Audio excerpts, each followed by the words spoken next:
আপনারা জানেন ২০০১ সালের গণতান্ত্রিক সরকার ক্ষমতা হস্তান্তরের পর ২৮শে অক্টোবরের দিন বিশেষ করে ষড়যন্ত্রমূলকভাবে 111 সরকার বাংলাদেশে এসেছে।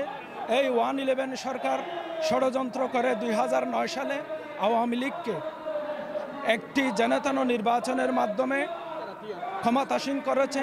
এরপর থেকেই তারা বিশেষ করে ইসলামী নেতৃবৃন্দ, ইসলামিক দল দেশের স্বাধীনতা সার্বভৌমত্ব থেকে শুরু করে দেশের নিরাপত্তা থেকে শুরু করে সব কিছুতেই তারা আঘাত করেছে। তারই ফলশ্রুতি হিসেবে ২০০৯ সালের নির্বাচনের পর ১৯৭১ সালের বস্তা পচা একটা অভিযোগ, যেই অভিযোগের সাথে আমাদের দায়িত্বশীলরা সংশ্লিষ্ট ছিল না। বিশেষ করে আমাদের সিনিয়র 11 জন নেতা আমিরে জামাত থেকে শুরু করে সিনিয়র 11 জন নেতাকে তারা গ্রেপ্তার করে একটি ক্যাঙ্গারু কোর্টের মাধ্যমে তাদেরকে ফাঁসিতে ঝুলিয়ে তাদেরকে হত্যা করেছে এবং আমাদের নেতৃবৃন্দরা শাহাদত বরণ করেছে।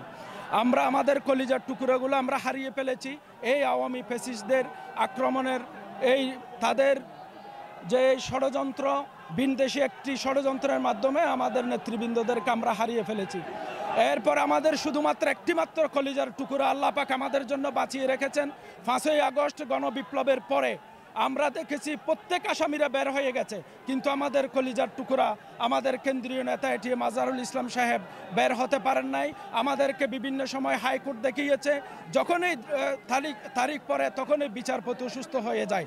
এটিএম আজহারুল ইসলামের মুক্তির দাবিতে মূলত আজকে সংক্ষুব্ধ হয়ে উঠেছে বাংলাদেশের তৌহিদি জনতা, শুধু জামাত ইসলামী নয়। আপনারা যদি চারিদিকে করতে পারেন ওনারা দেখবেন সারা বাংলাদেশ বিক্ষুব্ধ হয়ে গেছে। আমরা আশা করব যে আগামী 23 তারিখ যে শুনানিটা আছে এই শুনানিতে এটিএম আজহারুল ইসলাম সাহেবকে মুক্তি দিবে। আমরা এই আশাবাদী। আমরা যে বিচার ব্যবস্থায় এখনো যে ফ্যাসিজম রয়ে গেছে এই ফ্যাসিজমের বিপক্ষেই আমাদের আজকের অবস্থান। আমরা ডক্টর ইউনূস সরকারকে সর্বাত্মক সহযোগিতা করি। ফ্যাসিজম যারা এখনো বিভিন্ন ক্ষেত্রে বসে আছে তাদের বিরুদ্ধেই মূলত আজকে আমাদের অবস্থান। ফ্যাসিবাদী কোনে হাসিনার যে প্রহসনের জুডিশিয়াল কিলিংয়ের মাধ্যমে যে আমাদের একটানা যে উপরের সিরিয়াল থেকে 11 জন আমাদের ভাইদেরকে জুডিশিয়াল কিলিংয়ের মাধ্যমে তাদেরকে হত্যা করা হয়েছে। আপনারা জানেন ইতিমধ্যে আজাহার ভাই হচ্ছে কি আমাদের যে অন্যতম একজন সিপাহী হাসালা আমরা এবং সাবেক ভারপ্রাপ্ত সেক্রেটারি জেনারেল ছিল, ওনার কোনো দোষ ছিল না। সাক্ষীর মধ্যে আমরা দেখেছি জেরার মধ্যে যে একজন 7 কিলোমিটার থেকে দেখেছে, আরেকজন 2 কিলোমিটার থেকে দেখেছে, আরেকজন 5 কিলোমিটার থেকে দেখেছে।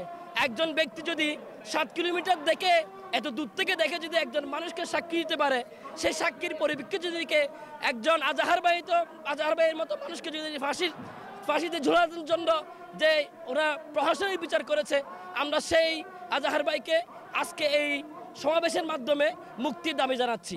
পাশাপাশি এই যে বর্তমানে ফ্যাসিবাদী যারা এখন দোসর বাংলাদেশে যারা অস্থিতিশীল পরিবেশ সৃষ্টি করার জন্য প্রায় যারা করতেছে তাদেরকে গ্রেপ্তার করে দৃষ্টান্তমূলক শাস্তির আমরা আহ্বান করেছি। আসলে ফ্যাসিবাদ এখানে এখন না, সেটা আমাদের যে ভবিষ্যতেও এদের চলমান থাকবে, ওদের হরতাল, ওদের সমাবেশ। কিন্তু আপনি দেখেছেন কিনা দেখেন না, বাংলাদেশের মানুষ, বাংলাদেশের আবমান জনতা এই অন্যায় এই হরতালকে প্রত্যাখ্যান করেছে। আপনারা ইতিমধ্যে জানেন শেখ হাসিনা নিজেই বলেছিল কোনে হাসিনা আমরা কখনো হরতাল ডাকি না, কিন্তু আজকে সে হরতাল ডেকেছে, ঠিক আছে। কিন্তু বাংলাদেশের মানুষ হরতাল পালন করে নাই এবং উৎসবমুখর পরিবেশে যে বাংলাদেশ জামাত ইসলামের সাবেক অ্যাসিস্ট্যান্ট সেক্রেটারি জেনারেল আজাহার ভাইকে মুক্তির দাবির জন্য বাংলাদেশের সমাবেশ চলতেছে এবং আমরা নির্দ্বিধায় যে আজাহার ভাইকে মুক্তির দাবির জন্য আমরা এই বর্তমান প্রশাসন, বর্তমান যে সরকারকে উদাত্ত আহ্বান জানাচ্ছি।